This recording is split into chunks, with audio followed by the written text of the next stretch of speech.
जय हिंद दोस्तों, आज स्टेनो में आपका स्वागत है। तो चलिए डिक्टेशन को स्टार्ट करते हैं। स्टार्ट। ये वाकई सकारात्मक संकेत हैं कि कारोबार व टीका संबंधी सरकारी शासनादेश दोनों कामयाब हो रहे हैं। यद्यपि अमेरिका में अब भी ऐसे लोगों की तादाद बहुत बढ़ी है जिन्होंने वैक्सीन नहीं लगवाई है। टीकाकरण की पात्रता रखने वाले 64.9% अमेरिकी ही अब तक पूर्ण टीकाकरण करा सके हैं। इसलिए आशा है कि अब इसको नियम में तब्दील किया जाएगा।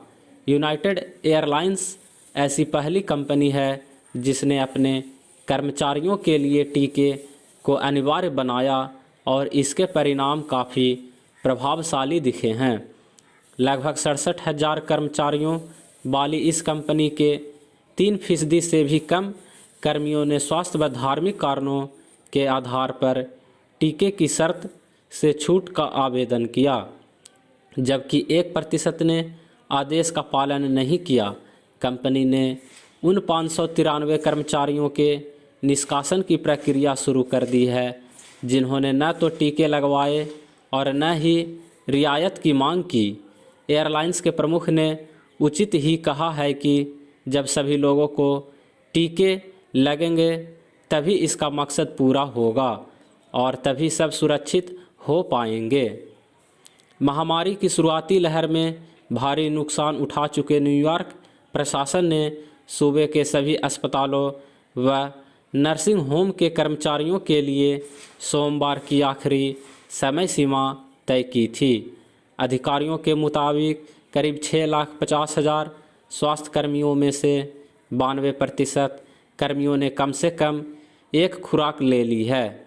इसमें कोई दो राय नहीं कि टीके न लगवाने के कारण जिन लोगों को बर्खास्त किया जा रहा है उससे स्टाफ की कमी होगी और काम में व्यवधान पड़ेंगे, लेकिन कर्मचारियों के एक छोटे से हिस्से के गुमराह कदमों के कारण व्यापक टीकाकरण के जरिए महामारी को रोकने और जान बचाने की बड़ी मुहिम को नाकाम नहीं होने देना चाहिए। जब लोगों के सामने टीकाकरण की शर्त के साथ ही नौकरी का विकल्प होगा तब उनमें से ज़्यादातर नौकरी ही चुनेंगे।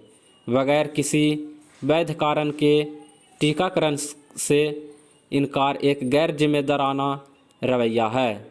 टीके न लगवाने वाले लोग अस्पतालों और मुर्दाघरों को भर रहे हैं और महामारी को लंबा खींच रहे हैं। सफलता क्या है? सफलता को जीवन में सुख के निरंतर विस्तार के रूप में और श्रेष्ठ लक्ष्य की प्राप्ति के रूप में भी परिभाषित किया जाता है। बिना प्रयास और सहज रूप से अपनी इच्छा पूर्ति करने की क्षमता ही सफलता कही जाती है, लेकिन फिर भी सफलता पाना और धन संपदा अर्जित करना हमेशा ही एक जैसी प्रक्रिया मानी जाती रही है, जिसके लिए कठोर परिश्रम करने की ज़रूरत होती है।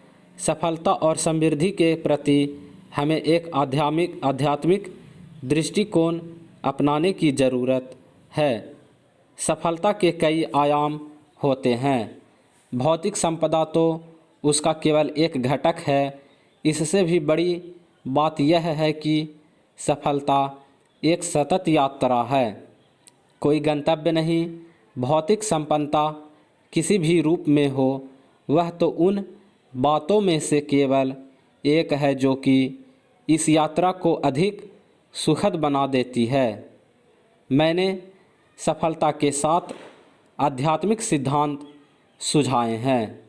इनमें से आज इरादे और इच्छा की बात करूंगा। आपकी इच्छा को पूरा करने के पीछे जो असल शक्ति काम करती है वह है आपका इरादा। इरादे में बहुत बल होता है क्योंकि इसमें फल की आसक्ति नहीं होती। आसक्ति यानी उसके प्रति लगाव या अनुराग का भाव।